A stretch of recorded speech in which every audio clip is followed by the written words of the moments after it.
Doutora Ana Paula, já está por aí? Convite feito. Isso. Só vamos aguardar a doutora Ana Paula para a gente falar sobre a importância da mulher na política. Será que é tão importante assim? Será que é tão relevante a mulher fazer parte da vida pública, da vida política? Nós somos a maioria do eleitorado brasileiro. Por que a gente não elege mulheres?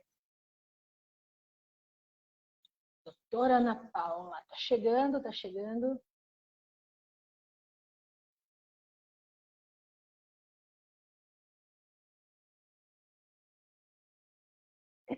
Adicionar.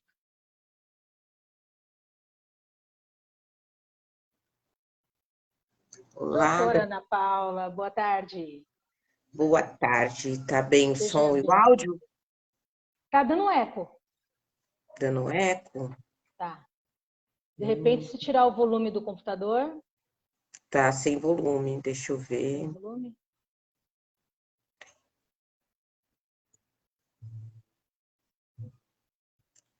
Deixa eu mexer.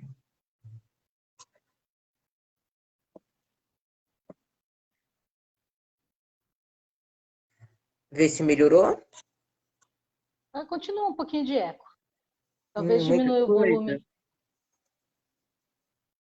É que não estou com nenhum tipo de outros. Não tem nenhuma outra transmissão aqui. Tem uma voz do além. Não, não. Você quer que eu tente entrar novamente? Vê se melhora? Pode ser, pode ser. Espera um pouquinho.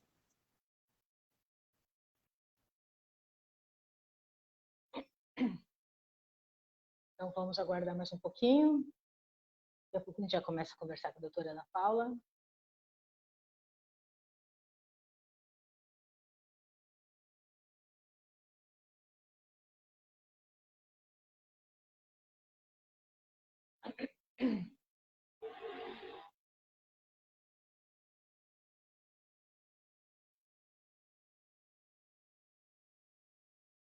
Oi?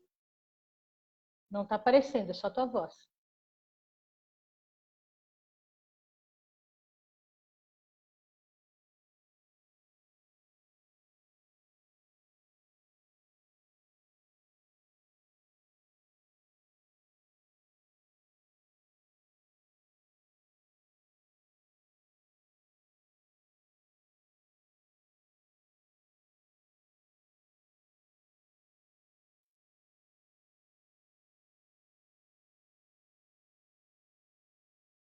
Nós estamos aguardando a doutora Ana Paula.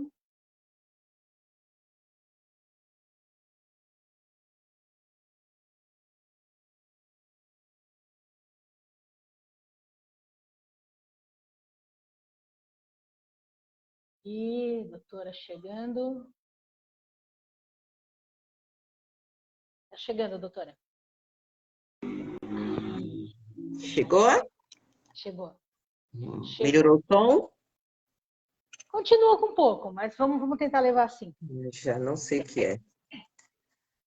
Vamos lá. Então, doutora, a gente está aqui para mais uma sessão de lives, de conversas informativas. E hoje a gente vai falar um pouquinho sobre a importância da mulher na política. Certo. Aí eu queria saber da senhora, doutora, por que é importante ter mulher na política? Então, é uma palavra que está na moda, né? É a paridade e a representatividade. Políticas públicas para mulheres devem ser feitas por mulheres, né? Preferencialmente por mulheres. Só que as mulheres são desestimuladas a participar da política, tanto das discussões políticas, né? Como também da vida política, né? Assim, das pessoas, de nós sermos distanciadas de falarmos sobre política, discutirmos sobre políticas, sobre a possibilidade de sermos rotuladas como masculinizadas, coisa de homem, só fala de política. Então, muitas vezes, as mulheres são desestimuladas a ter esse pensamento político participativo. Elas são desestimuladas a votar em outras mulheres porque elas introjectam esse pensamento que lugar de mulher não é na política, né? E acabam não elegendo o número de mulheres que poderiam ser eleitas pelo coeficiente representado por mulheres na sociedade. Então, nós temos hoje 51,8% da nossa população feminina. Sim. De eleitorado feminino. E somente 17,7% de representação na Câmara Federal. Então, dos 513 eleitos, mulheres, foram 91 mulheres eleitas. Mas daí a senhora atribui isso a quê? Por que mulher não vota em mulher? Ou por que as mulheres não se candidatam? Isso é um problema, já vem lá de dentro do partido? Como que ocorre isso? Eu acredito, eu atribuo a um problema cultural. A um problema cultural, uma cultura.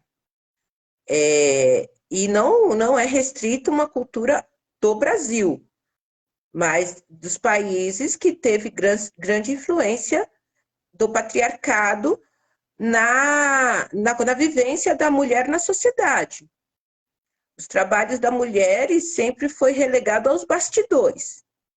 Então, ela estar por trás, estar nos bastidores, cuidar do marido, cuidar da casa, cuidar dos filhos, fazer trabalhos de cuidado, né, como cuidado na saúde, números maiores de enfermeiras, atendentes de enfermagem, a gente vê na saúde um número grande de mulheres, no magistério um número grande de mulheres, porque também faz parte dessas atividades de cuidado. E nós não temos a cultura de sermos líderes, da liderança feminina. E eu digo culturalmente, não é algo de 20, 30, nós temos aqui no Brasil o voto da mulher de 1930, né? Acho que é de 1936, para ser mais precisa. E nós temos, antes disso, a luta das mulheres para a participação na política, mas, ao contrário disso e paralela a isso, nós temos constantes desestímulos para mulheres para abdicar das suas vidas particularizadas e secundarizadas, para atuarem como lideranças políticas. Isso, ao passar do tempo, com essa cultura de relegar a mulher a um serviço secundário, a política, ela também foi colocada na vida da mulher como secundária, ou como não importante. E que é uma mentira. Sim. E por mais que a gente tenha, hoje, maior número de mulheres na política, ainda não é suficiente para representar tanto paridade como uma representatividade efetiva das pautas das mulheres. Então, essas pautas são colocadas de lado, não são discutidas, ou são discutidas superficialmente, porque a maioria das vezes são discutidas por pessoas que não são, né, não são mulheres e não atuam e não vão ter essa vivência dessas políticas públicas, e somos colocadas sempre em segundo plano, até que tenhamos a consciência da necessidade da participação da mulher na política, para que possamos ter esse protagonismo na propositura, na aprovação de pautas que sejam favoráveis às mulheres e à sociedade como um todo. A mulher, ela só conseguiu votar há pouco tempo, né? Que a mulher teve o direito de votar, porque até então nem votar ela podia. E agora está tentando engatinhar para conseguir um espaço na vida política. Então é tudo muito recente, né? Exato, mas só que eu falo que a gente tem muito desses estudos, né? Que desde das caças bruxas, né? Na Idade Média, que faziam com que mulheres que tivessem algum protagonismo na sociedade fosse considerada bruxa, condenada à fogueira, fez com que outras mulheres, se com essa mesma capacidade de liderança, ficassem restritas aos lares. Quem Essa que eram as campanha. bruxas na antiguidade? Quem são as bruxas hoje?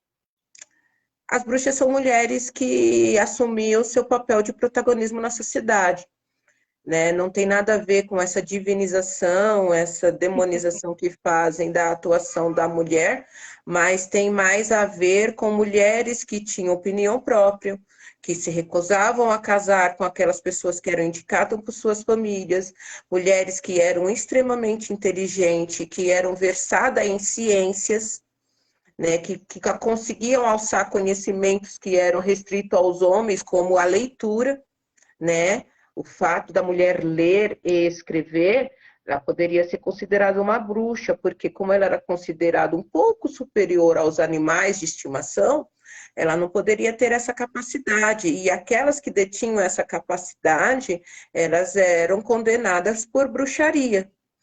Outras também por causa da sua beleza, de alguma coisa extravagante que tivesse ou atrativos físicos, ou se fosse acusada por outras pessoas de ser sedutora, de ser charmosa. Então, assim, as mulheres eram condenadas à fogueira nunca por conta de bruxaria, porque comiam criancinhas ou porque cozinhavam no caldeirão ervas. Não Nós era teríamos essa. queimadas na fogueira hoje, né? Tranquilo, né? Com certeza, hoje nós teríamos várias fogueiras em vários lugares e com muitas pessoas apoiando, inclusive muitas pessoas apoiando. É por isso que até hoje, quando uma mulher se coloca como feminista, defensora dos direitos das mulheres, ela é demonizada na sociedade. Ela é colocada, ela é tentada ser confinada em algum outro campo, algum outro lugar que não dê vozes a elas. Né? A gente vê essa cultura que força a maternidade, fala que a mulher tem que ser mãe, fala que a mulher tem que ser esposa, mas não fala que a mulher tem que ser uma protagonista política. E quando Vamos citar um nome como exemplo. Vamos citar um nome como exemplo de uma mulher que foi jogada à fogueira, Dilma Rousseff. Sim, a Dilma é constantemente, ela teve a sua inteligência, né? E aí as pessoas vão dizer, a Dilma é inteligente. Sim, extremamente inteligente. Só que isso sofreu um apagamento proposital midiático para que ela não transparecesse essa inteligência. Porque assim, falhas, todas nós temos, todos os homens têm. E pode ver que o peso que é colocado em cima do homem quando ele erra é muito menor do que quando é na mulher. E menor ainda se for uma mulher branca. Então, as mulheres negras ainda não é permitida errar de forma alguma. De forma alguma. Ou então, quando essa mulher alça o poder como um cargo de presidenta da República, como foi o caso da Dilma Rousseff, é tirado e tentado fazer com que ela seja destituída de sentimentos que, em tese, seriam relacionados à mulher. É falar que ela não tem coração, que ela não tem sentimento, que ela é brutalizada. Por quê? Porque a partir do momento também que mulheres são aceitas em graus de poder um pouco mais elevado, ela só é aceita se elas estiverem cada vez mais aproximadas de um comportamento masculino. Mas isso também é prejudicial para o homem, né? Que ele não pode demonstrar sentimento, por exemplo. Mas eu falo que o machismo não é ruim só para as mulheres. O machismo é prejudicial para os homens, né? Porque um homem, quando expressa os seus sentimentos, ainda mais numa sociedade machista, ele é rotulado de vários nomes. Sim. Porque ele é impedido de demonstrar sentimentos. E isso faz com que nós fomentemos violências domésticas e também sofrimento pessoal. Porque nem todos os homens são brutos, nem todas as mulheres são delicadas. Exato. Né? Então, quando a gente impõe... Desculpa. aproveitamento generalizado, e aí a gente tem aquelas falas, né? Mulher veste rosa, homem é azul, a mulher age assim, menina brinca de boneca, homem de carrinho, isso, e vai colocando esses estereótipos na pessoa, nós impedimos que essa pessoa alce a sua capacidade total enquanto ser humano. Isso é prejudicial para toda a sociedade. Porque se temos mulheres que são limitadas de sua capacidade total porque são impedidas por convenções culturais, nós temos uma sociedade que perde por não ter a capacidade total dessas mulheres. E se nós temos homens que são impedidos de demonstrar delicadeza, afetividade, todas essas partes que são atribuídas totalmente às mulheres, nós também temos homens que sofrem e que não pode expressar esse sofrimento, porque o homem não chora na nossa sociedade. Aí a mulher é punida duplamente, né? Porque quem cria os homens, em sua maioria, são mulheres, né? Exatamente. Daí a gente carrega isso de criar homens machistas numa sociedade machista criados por mulheres, né? Quer dizer, somos orientadas a criar nossos próprios algozes, né? É interessante isso, mas é um fardo pesado. Então, assim, ser um homem feminista auxilia o homem. Uma sociedade e ser antimachismo auxilia o homem também. Né? É que as pessoas ainda não aprenderam a conversar sobre isso e elas olham somente para os estereótipos que são colocados quando você se coloca enquanto feminista, enquanto uma lutadora contra esse patriarcado que coloca e remete a mulher no lugar que ela não deveria estar e que não permite que a mulher esteja no lugar que ela quer estar. E que ela deve estar, que é o lugar que ela quiser. Isso pode ser a cozinha, trabalhando em casa, cuidando dos seus filhos? Pode, mas desde que ela queira, não seja uma imposição. É a política? Sim, também a política, desde que ela queira. Então, assim, a gente tem isso, mas só que alguns espaços de poder, para que haja o domínio, eles não são fáceis para mulheres. E, às vezes, afronta também essas mulheres que introjectam esse machismo e acabam reproduzindo isso no seu dia a dia, na criação dos seus próprios filhos, fazendo diferenças entre filhos meninos e filhas meninas, né? Fazendo essas diferenciações diárias, perpetuando essa colocação da mulher em lugares inferiores, né? Em lugares que a gente não alça poder mesmo, alça liderança, né? E daí, então, isso reflete na política. As pessoas mais machistas do que os homens são as próprias mulheres, né? Que acabam lutando elas contra elas. Então, eu falo sempre isso, né? Quando a gente discute do racismo reverso, né? Não existe um racismo reverso. Existe uma introjecção de falas e culturas racistas. Essa introjecção, ela faz realmente com que as mulheres acabam reproduzindo aquilo que foram determinadas a reproduzir, sem parar para analisar o quanto aquilo é prejudicial a elas mesmas, ou às suas filhas, às suas netas.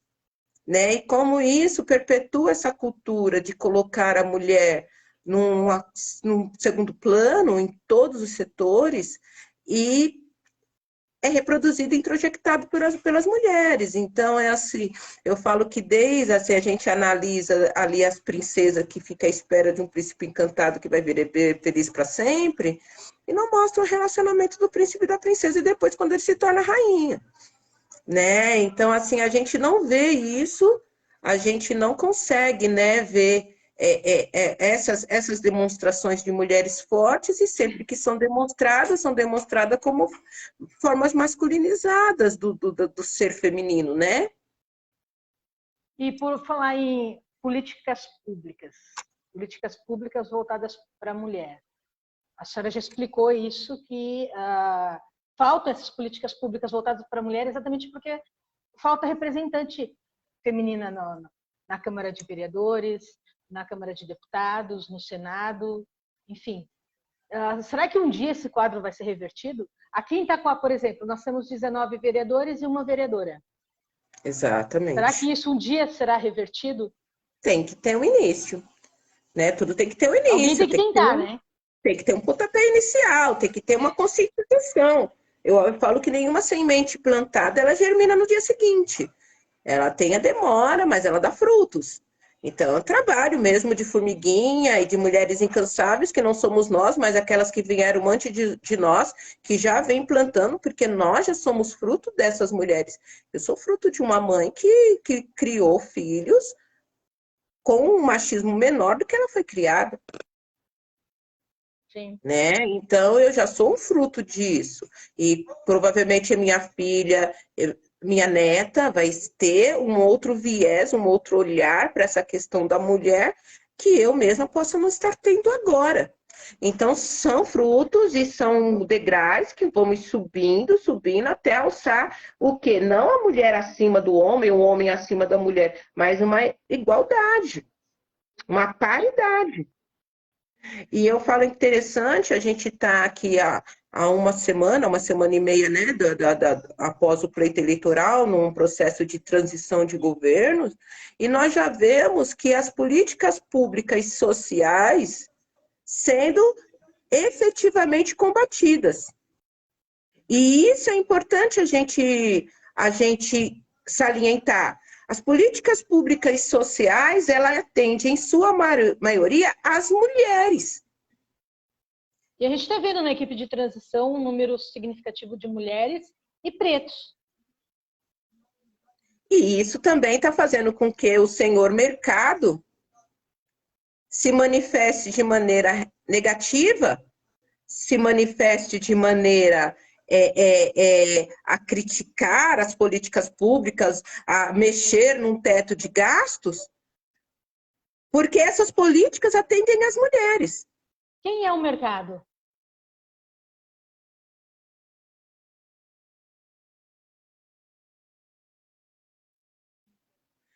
Quem é o mercado? A gente tem que entender que o mercado são pessoas.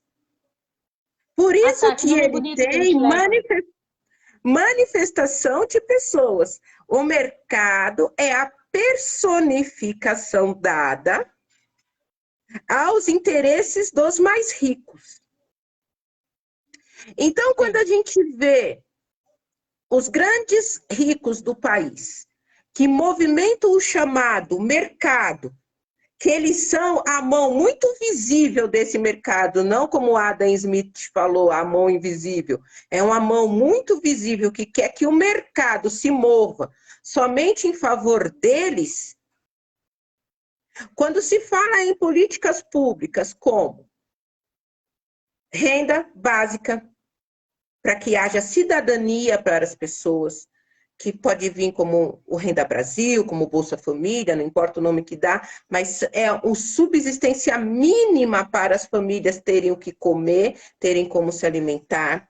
Quando nós falamos de aumento real acima da inflação para o salário mínimo, que atende a população mais pobres do sua Brasil, maioria mulheres, independentemente em quem votaram, todos, né? Atende a população mais pobre. Quando nós falamos de merenda escolar, sabendo que muitas crianças têm a sua única refeição completa na escola, sabendo também que a alimentação na primeira infância vai determinar o tipo de inteligência que você vai desenvolver no futuro, porque uma criança mal alimentada não aprende. nunca. Não aprende. Quando fala isso, e você fala que há um teto de gastos, e você coloca como teto de gastos, que isso foi apelidado pelo mercado, o nome dado pelo mercado, por esses senhores mais ricos, para todos os investimentos em educação, moradia, alimentação e políticas sociais. E quando você combate esse teto de gasto e você não fala que um país tem que ter crescimento, e você coloca um teto, você está impedindo que as famílias mais pobres, chefiadas por mulheres, em sua grande maioria, tenham o mínimo para sobreviver. Não existe. O mercado reage negativamente a isso. Exato, o mercado reage negativamente a isso, porque no Brasil nós temos os chamados rentistas. Quando esse dinheiro não é repassado para essas políticas públicas que atendem as populações mais pobres, ele volta para o mercado em forma de pagamentos de dívida pública. Você já ouviu falar em título da dívida pública ou títulos do Tesouro Nacional. Esses títulos são comprados como ações que são fiadas, né? O grande financiador, o grande fiador é o próprio Estado brasileiro, e ele paga isso em forma de rendas e dividendos para os mais ricos. Então, esse dinheiro foi destinado totalmente para pagar os rentistas, os juros da dívida pública, e não favorecer os mais pobres.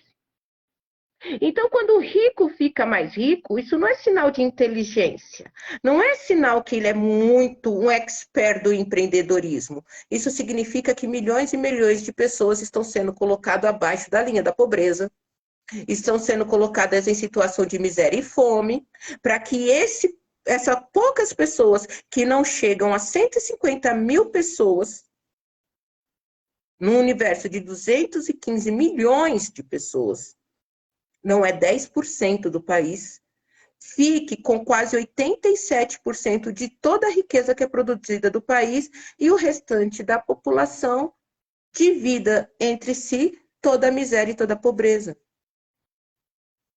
E daí, então, os ricos... falando desse... Está se falando muito nessa última semana desse teto de gastos, e daí se fala muito que o mercado está reagindo mal, não está aceitando, e as pessoas, por não terem um mínimo de informação, como eu vi esses dias na rede social, as pessoas dizendo que estão autorizando a se gastar além do possível com coisas absurdas. O absurdo é colocar comida na mesa de pobre. Não, e na mesa de quem não tem o que comer. Sim. Porque nós não estamos falando da pobreza. A pobreza, ela está aqui. São Sim, 33 milhões de pessoas que estão abaixo. Elas não são consideradas pobres. E o número de crianças internadas no hospital subnutridas aumentou consideravelmente. Exato. E a mortandade na primeira infância.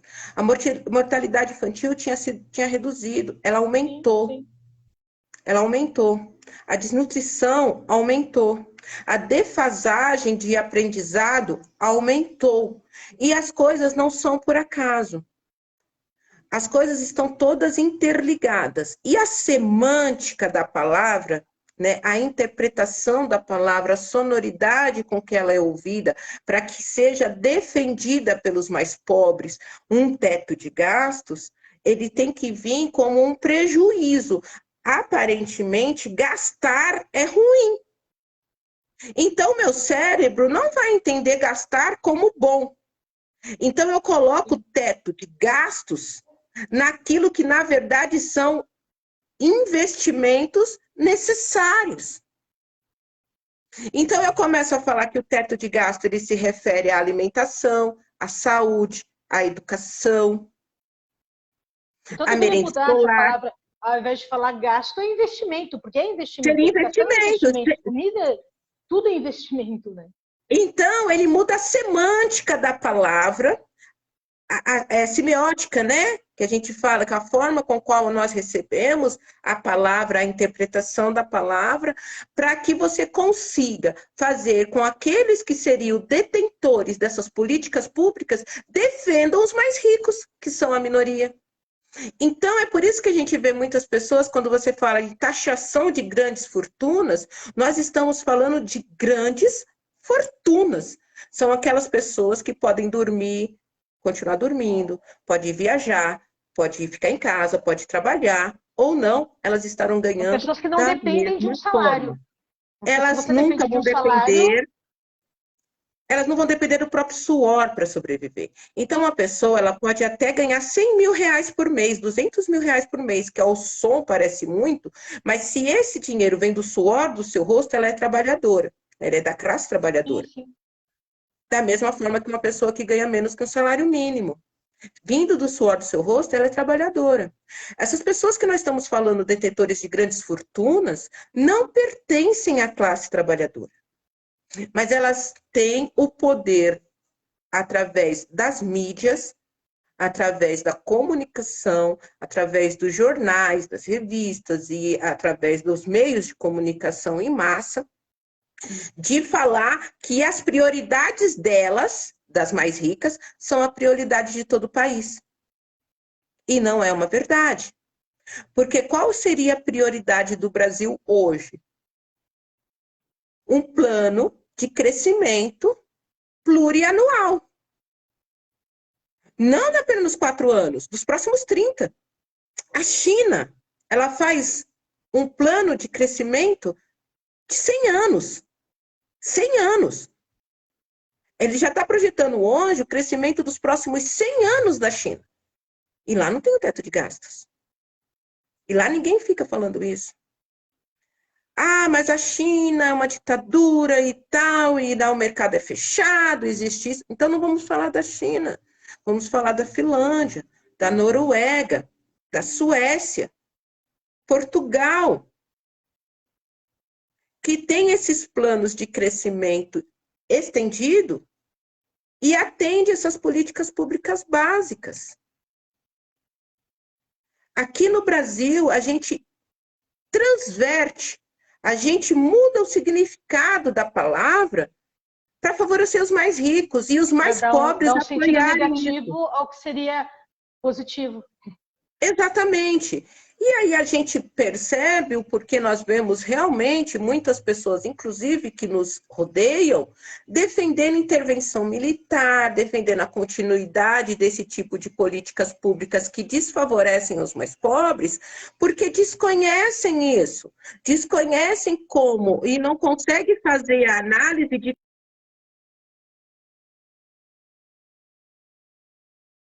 Doutora, caiu?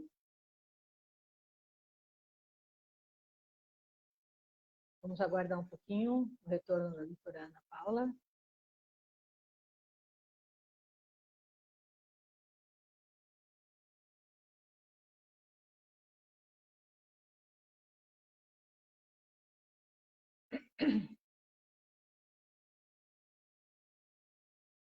Doutora?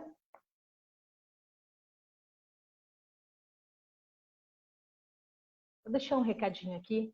As nossas lives, elas vão, além de ficarem aqui na nossa página pessoal, elas também serão colocadas lá no YouTube, no nosso canal no YouTube. Coletivo Alinhadas. Então, vai lá no canal, se inscreva lá, acione o sininho. Toda vez que a gente postar algum vídeo, você vai estar por dentro do que a gente está falando. Tem vídeos informativos, enfim. Vai lá no canal, no Coletivo Alinhadas, no canal do YouTube. Bom retorno, doutora. Caiu? Entrou uma ligação, me desculpem.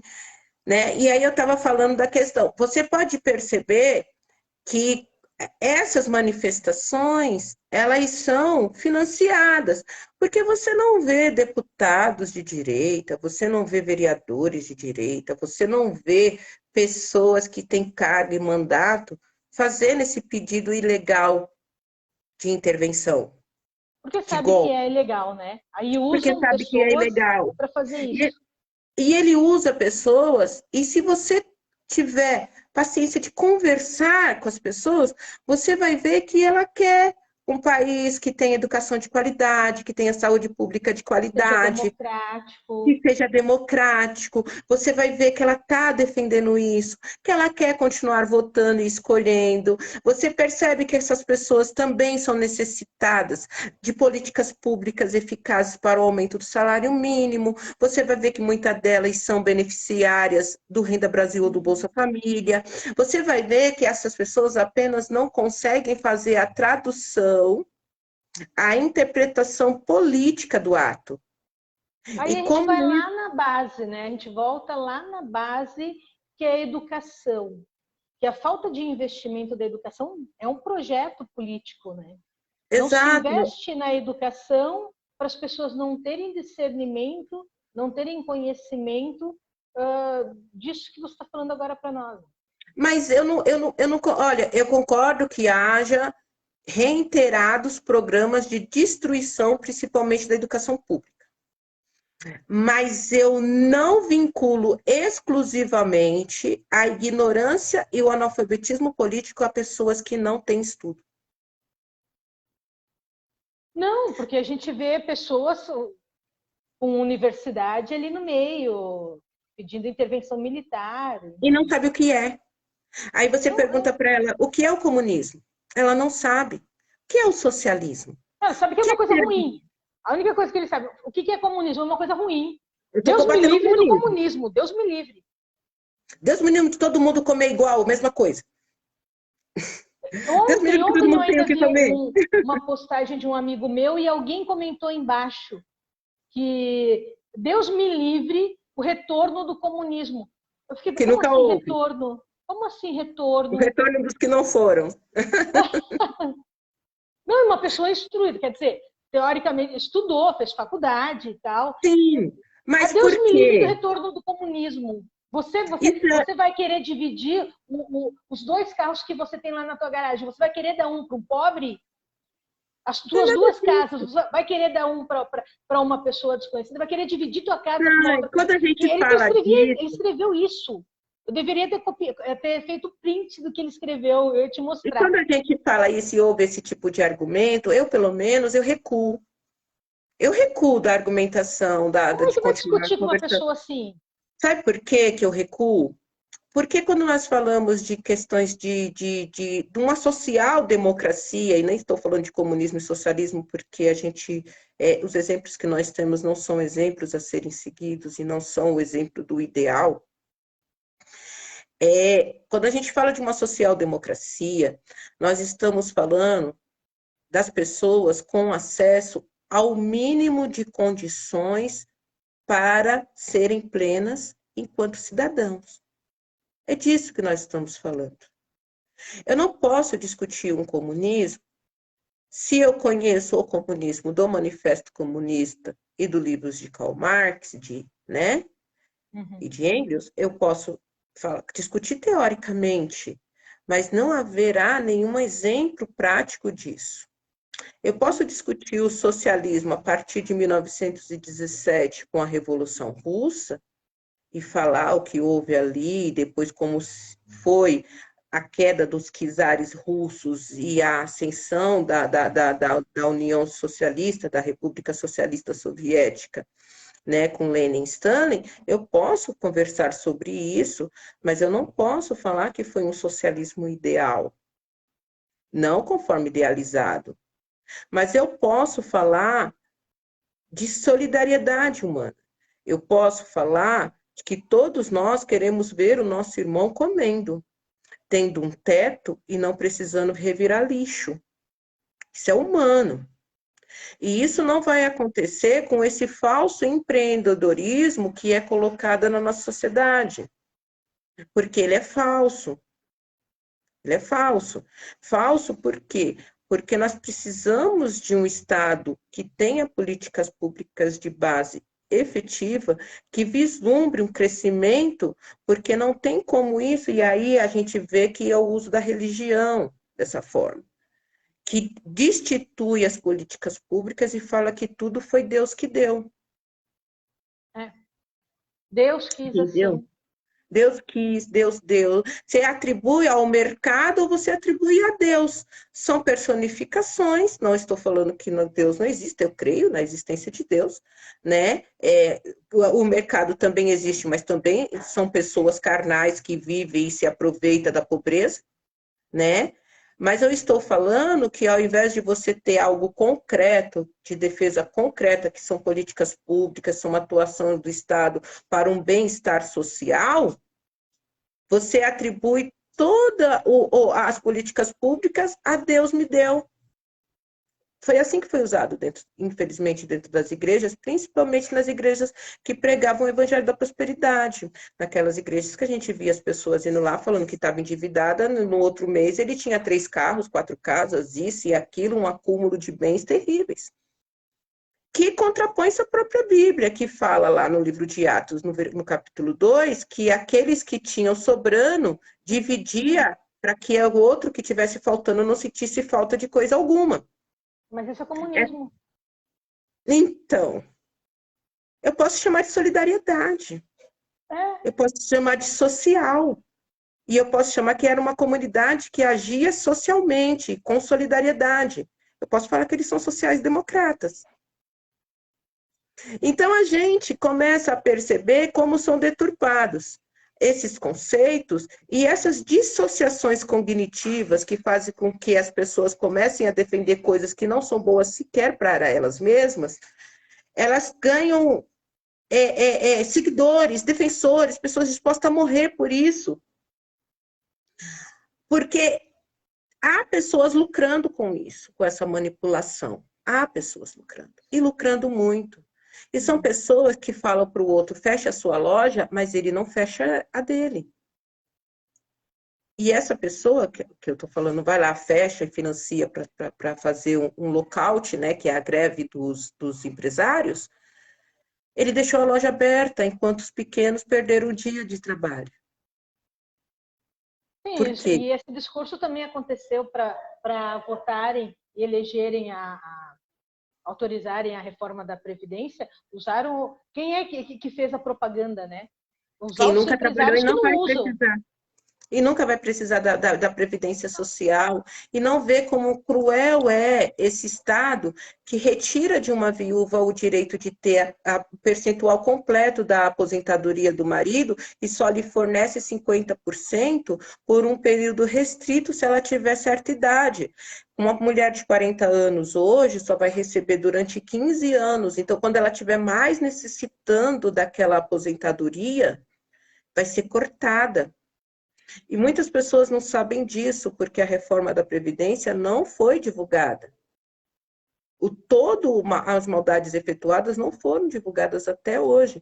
E aí, quem se insurge quando fala que tem que ter um revogaço das reformas da Previdência, da reforma trabalhista e do teto de gasto, é o senhor mercado, formado pelos homens e mulheres mais ricos do país, que, independente do que acontecer com o país, vão continuar sendo os mais ricos do país. Porque as fortunas que eles acumulam não vão acabar, pelo menos, em mais 3, 4 gerações. Não, e a reforma Então, da eles só querem Previdência um não acúmulo. atingiu a viúva do militar, né? Não, e nem o dos militares. E nem o dos militares. Porque eles conseguem acumular seu soldo com o trabalho extra e receber mais do que o teto que a Previdência Social determina, e que é 80% de um ministro do Supremo Tribunal Federal. Então, não atingiu essas pessoas. E aí, é fácil mandar pessoas para frente dos quartéis tentar intervenção e não explicarem para elas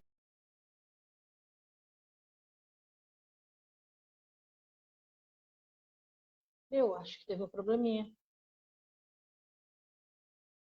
porque é comunista. Um probleminha com a conexão da doutora. Ah, voltou. Voltou, doutora.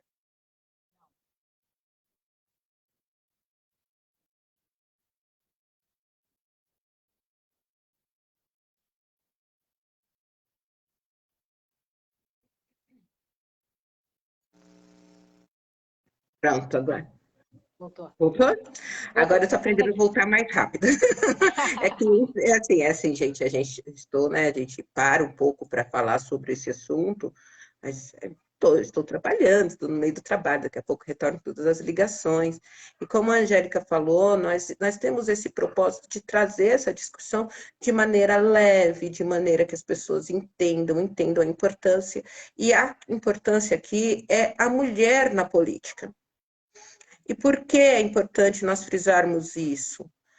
Porque nós, mulheres, somos a maioria da sociedade, somos a maioria das chefes de famílias, somos as primeiras a perder os empregos em caso de corte na empresa. Quando se fala em mercado, deveriam ouvir primeiro as mulheres. Né? Exatamente.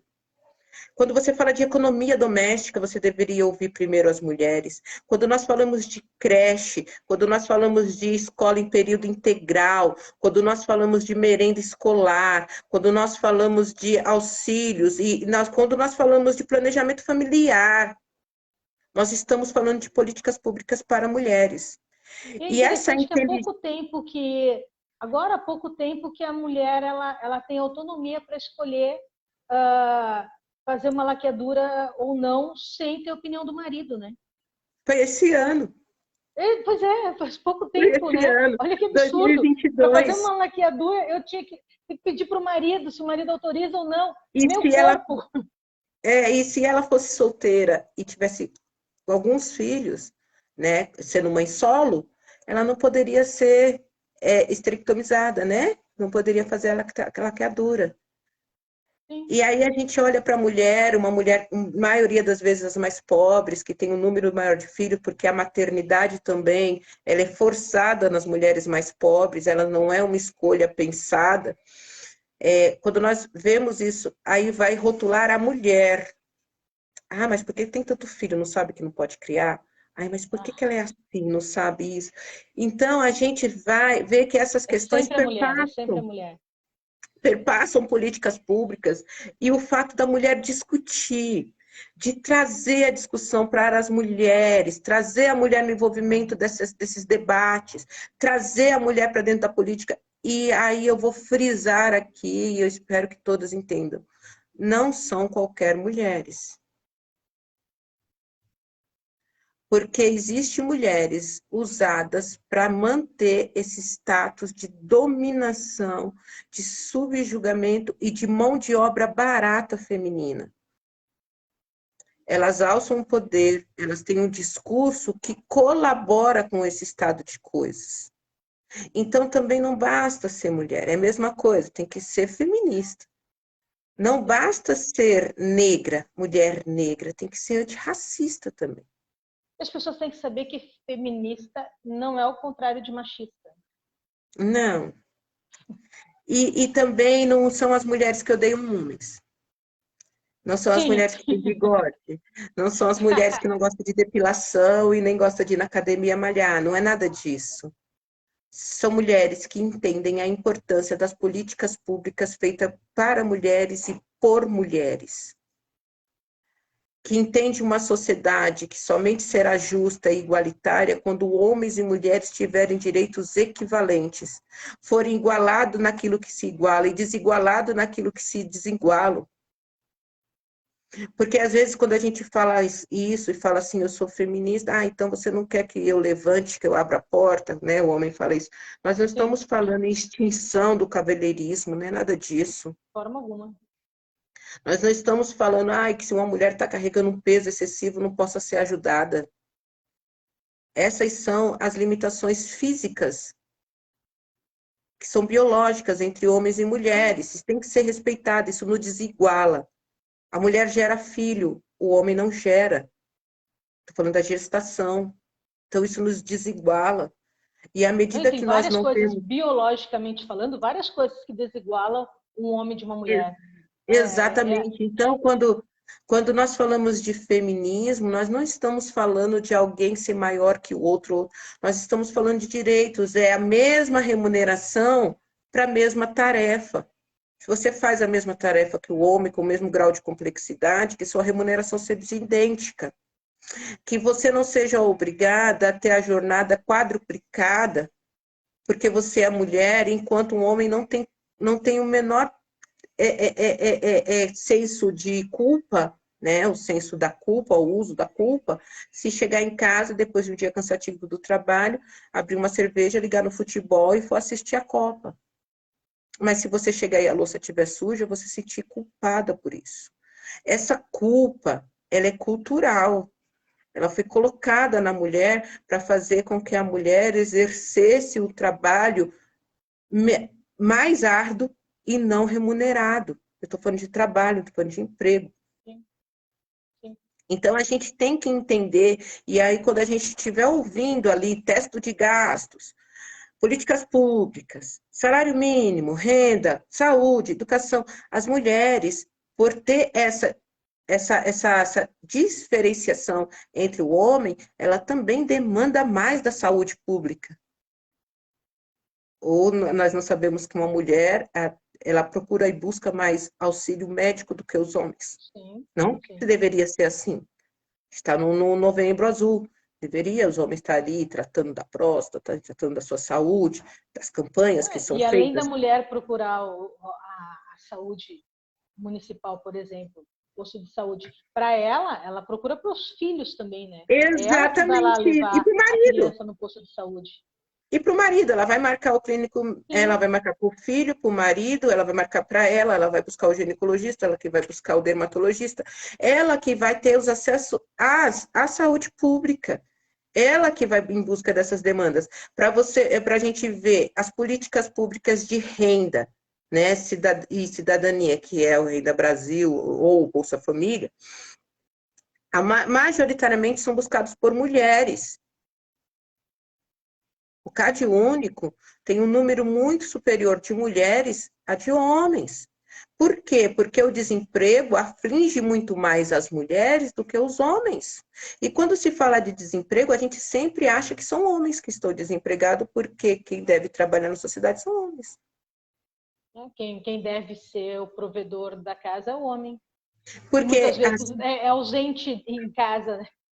exato, os lares que não têm a presença masculina.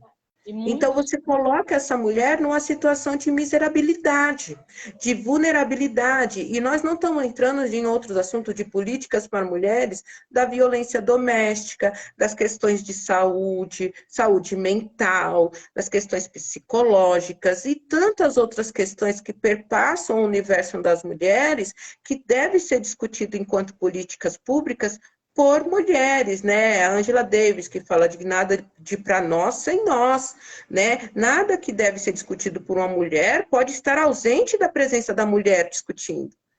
Porque a tendência daquilo sair uma coisa horrível é muito grande, né? Ou sair uma forma de maior dominação.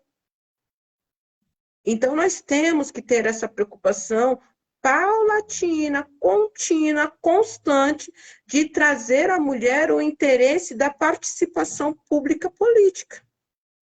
De trazer a mulher para a discussão. Ah, mas eu não quero ser candidata a nada. Tudo bem, mas você tem que saber a engrenagem como funciona, como o discurso funciona e como ele atinge o seu dia a dia.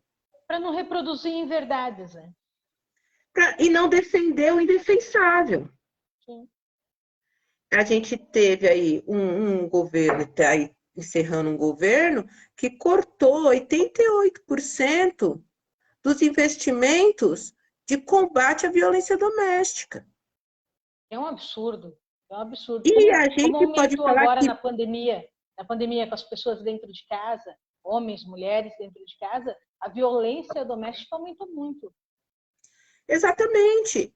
E a violência doméstica, ela também é exacerbada dentro dos lares por causa das crises econômicas. Né? Sim. Tem Uma coisa leva a teoria, outra. uma teoria que a gente fala que é a cadeia do grito. Na cadeia do grito, o patrão grita com o esposo, que ele grita, aí ele chega em casa e bate na mulher. Sim. E A a mulher não criança grita com cresce mulher. nesse mundo vendo e Exatamente, ouvindo desse e ciclo de reproduz violência. isso. Então, a gente tem que saber que questões humanas são resolvidas por pessoas humanas. E questões humanas femininas têm que ser resolvidas majoritariamente por mulheres. Logicamente, nós temos uma sociedade que também temos os homens, eles fazem parte disso. Estou falando que nós não podemos estar apartada das discussões. É isso que é importante.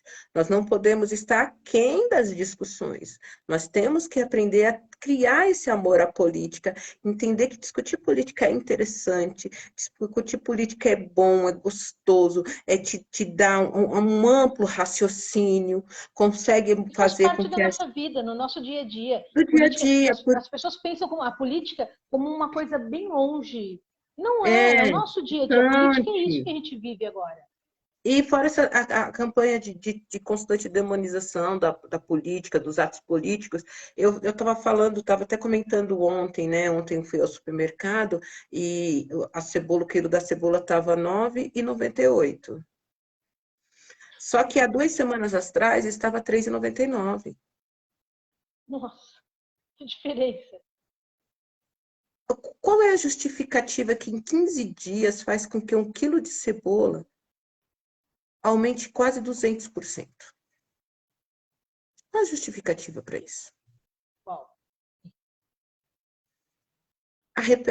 Eles represaram a inflação, falando que nós estávamos em deflação ou inflação negativa, que era uma mentira eleitoreira. Era um estelionato eleitoral. E agora os preços que estavam represados, eles vão crescer no supermercado. E aí o mercado, para não reconhecer que estava havendo um estelionato eleitoral durante as eleições com a deflação, ele vai falar que é porque querem mexer no teto de gastos. Você vai se entende? gastar E mais do que aí, pode. e aí a gente volta à questão da mulher. Será que cebola não é importante? Cozinhar seus filhos? Então, a política está determinando esse preço, como de todos os outros alimentos, como das marcas que você coloca na sua mesa, como da forma de qualidade ou não, como mães que estão alimentando seus filhos exclusivamente de macarrão instantâneo. O desastre E não é nutricional vai ser alimento. enorme. Sim. Exatamente. Então, a gente tem que entender que política é para além de quem gosta ou não gosta, é para todas nós. E esse é o convite que a gente está fazendo, vai fazer constantemente, se propôs a fazer com esses encontros, com o canal Alinhadas, né? Que nós, as mulheres, possamos estar alinhadas com esse pensamento, entendendo quais são os elos desta corrente, podendo unir uns aos outros e fazer o fio da meada para que a gente tenha essa inteligência política, para que não sejamos manipulados constantemente. E veja bem, a gente não está falando de partido político nenhum. Não. É a política por si só. É o É que a o gente vive no nosso entender, dia a dia. é o beabá, é ser alfabetizados politicamente. Essa alfabetização política é saber o que cada luta realmente significa. É não reproduzir mentiras que você sequer sabe explicar. Porque se a pessoa tivesse coragem de perguntar a si mesma, eu sei o que é comunismo, eu sei o que é socialismo, eu sei realmente como isso implica a minha vida. Que classe social eu pertenço? Eu sou da classe trabalhadora? Eu preciso de direitos trabalhistas? Eu vou precisar de previdência social? O salário que eu ganho é compatível com as necessidades mínimas para minha sobrevivência? Água, luz, alimentação, lazer, vestuário. Quando as pessoas começam a fazer raciocínios básicos e começam a buscar essa alfabetização política, independentemente da formação cultural que ela tenha, ela começa a raciocinar que nós temos muito mais coisas que nos unem do que nos polariza. Eu sempre disse que melhor do que uma boa resposta é você ter uma boa pergunta. Aí Exatamente. te faz Porque... pensar. As perguntas é que te fazem pensar. E a gente chegou aonde nós chegamos com todas as evoluções que aconteceram no mundo por causa das perguntas. Se não fossem as perguntas, a gente não teria evoluído tanto. Exatamente. Porque a própria ciência é isso, né? É questionar constantemente. Eu preciso questionar constantemente. E eu acho que esse trabalho que a gente está fazendo, né, pode até parecer que é enxugar gelo, é mais do mesmo, é uma bolha tão pequenininha, né? Eu estou vendo o Paulo aqui dando salve para a gente, né? Paulo. Abraço, Paulo. Um abraço. E aí a gente acha assim, nossa, é uma bolha tão pequenininha, mas, gente, é importante ter início, que isso seja constante em várias áreas, em vários tipos de discussões, porque a política nos perpassa diariamente. Diariamente. Para encerrar, que a gente já está conversando há 1 hora já, e a senhora tem seus afazeres, enfim. Eu peguei um carro de aplicativo esses dias e o rapaz começou a falar de política. Ele puxou o assunto. E a gente começou a falar, e eu comecei a falar. E aí, no final, para resumir, no final ele falou assim, você pretende mudar o quê? Você acha que você vai ver alguma mudança aqui no município? A gente estava falando a nível municipal. Sim, sim. Você tem esperança de ver alguma mudança aqui no município? Eu falei, não sei se eu vou chegar a ver. Não sei se eu vou chegar a ver alguma mudança. Mas só pelo fato de fazer as pessoas pensarem, para mim já tem um saldo positivo. Com tudo que eu te falei, você está pensando ou não está pensando nas coisas que eu te falei? Eu estou pensando. Ganhei meu dia. Eu só quero que você pense. Só isso. Não quero mudar a tua opinião. Eu quero que você pense. E que você, mesmo que for continuar com a mesma opinião, saiba por que a defende. E fala, não, realmente, isso é o que eu defendo. E eu defendo isso por causa disso e disso e disso. Não defender algo porque você sequer sabe por que está defendendo. Eu falo que nós temos também esse pensamento, e principalmente no Brasil, né, a lei de Gerson, né, tem vantagem em tudo, nós temos um utilitarismo cultural. Eu quero escrever sobre isso. Utilitarismo cultural é isso, que a aquisição da cultura ela tem que ter uma utilidade. Mas não é o fim em si mesmo. Como que é o fim em si mesmo? Eu tenho sabedoria por ter sabedoria, pela aquisição da própria sabedoria, sabedoria pela sabedoria. Não porque eu vou ter vantagens, não porque eu vou ganhar alguma coisa. Então, as pessoas, elas acham que todos que vão doar um pouco de si para a sociedade, para aprender, para discutir, para falar um pouco do seu tempo, um pouco do que você adquiriu como conhecimento, essa doação tem que ter uma utilidade posterior que seja um retorno financeiro de alguma forma. Isso é cultural, esse utilitarismo das pessoas e enxergar esse utilitarismo no outro é cultural. E é uma política que é muito bem difundida, porque as pessoas passam a não acreditar que alguém vai fazer o simples fato de vamos pensar. Vamos pensar, né? Vamos perguntar, vamos questionar.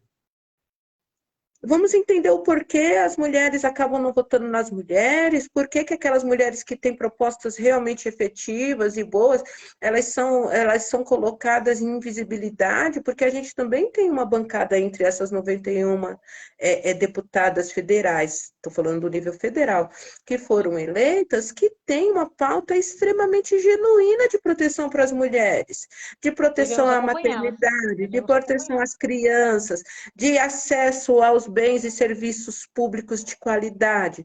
Nós temos essas mulheres, e por que elas são invisibilizadas na nossa sociedade, enquanto as outras que querem manter esse estado de exploração constante contra as mulheres, elas são ouvidas e têm os microfones, elas são levadas ao conhecimento das pessoas e as pessoas acabam reproduzindo seus pensamentos para manter a riqueza dos mais ricos e a pobreza dos milhares dos mais pobres.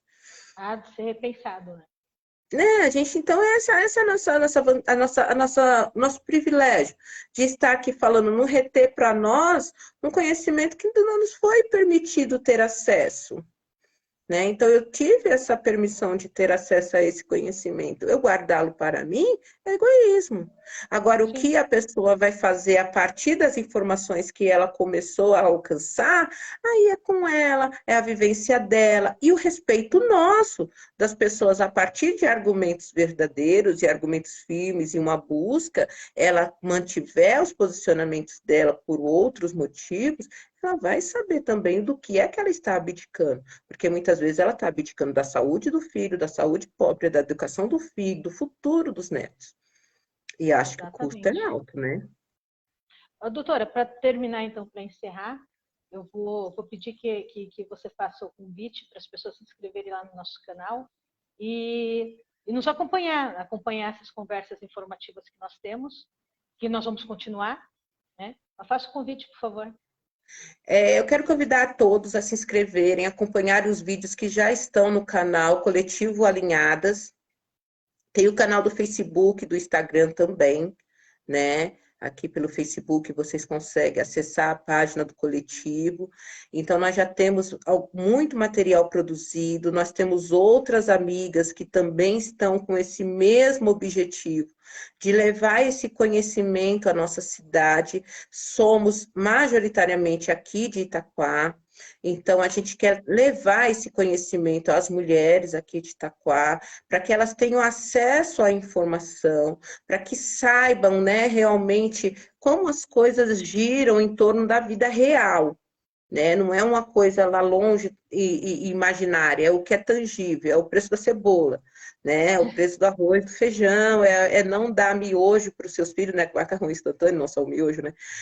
Não dar macarrão instantâneo para o seu filho porque não é alimento. Pode ser comida, mas não alimenta. Não alimenta o cérebro, não dá crescimento para essa criança. Não dá os nutrientes mínimos para ele ter um crescimento efetivo e alcançar a inteligência, né? Então, é um cultivo diário. Então, assim, a gente quer levar esse, e está levando, né? Fazendo um trabalho de formiguinha. Então, eu peço para que você se inscreva lá no YouTube. Esse vídeo vai estar salvo lá no YouTube, vai continuar aqui no Facebook também, né? A gente compartilha constantemente o canal, chama para que você possa se inscrever no nosso canal, estar conosco, compartilhar, dar o feedback para a gente, falar assuntos que vocês gostariam de ouvir, porque aquilo que nós não dominamos, nós vamos buscar pessoas que dominem o assunto para trazer, para falar conosco, que seja da cidade, que conheça a problemática de Itaquá, a problemática do Alto Tietê, e a gente poder expandir esse trabalho. Então, se inscreva lá no Coletivo Alinhadas. É isso aí. E curte nossos vídeos. Eu agradeço a tua disponibilidade, doutora. E vamos aí para a próxima conversa. E, reforçando o convite da doutora, vão lá no YouTube, se inscreva lá, acesse ali o sininho. Cada vez que a gente postar alguma coisa, você vai ficar sabendo. Doutora, muito obrigada. Pode falar, Angélica, pode parar de chamar de doutora Ana Paula, fica à vontade. Né, eu vi você chamando tudo, mas já era para eu ter falado antes. Pode chamar de Ana Paula, todo mundo hábito. Pode chamar de Ana Paula, é o hábito, mas a gente não precisa dessa diferença. São todas iguais, todas mulheres, todas periféricas, trabalhadoras. Lutamos por uma vida melhor e mais digna para todo mundo. Todo mundo. Se todo mundo eu, propriamente, eu sinto orgulho de chamá-la de doutora. Eu sinto orgulho. Por isso que às vezes, eu te contrario te chamando de doutora, mas eu sinto orgulho de te chamar de doutora. Minha irmã me chama de irmã doutora. Eu sei. Então tá. Eu sei Paula, que eu fico mais, lisonjeada. então. Mas, assim, todo mundo é livre para me chamar, para chamar no privado, para falar, gente, dar o feedback para a gente, falar assim, poxa, fala desse assunto, vamos ouvir, a gente quer ouvir sobre esse assunto. Eu sei que já tem bastante gente me seguindo. Teve um crescimento muito legal o canal, fazia 2 anos que eu estava tocando esse canal, assim, meio que cambaleando. Aí chegou o pessoal para somar, e eu falo assim, que aquilo que a gente faz junto realmente é muito melhor. É muito melhor. E aí eu agradeço a Estamos aguardando mais mulheres para participar do nosso coletivo. Muitas mulheres, mulheres jovens, mulheres que queiram falar, né? Que queiram espaço para falar, ser ouvido, um lugar de escuta, né? Não é só um lugar de fala, mas é um lugar de escuta, para dar escuta a essas mulheres da periferia, que têm as suas demandas, que têm, fala assim, puxa, ó, tive esse start, gostaria de conversar, chama a gente. É isso aí. Então, até a próxima conversa, Ana Paula. Até Vamos lá para o YouTube, que esse vídeo já está indo para lá.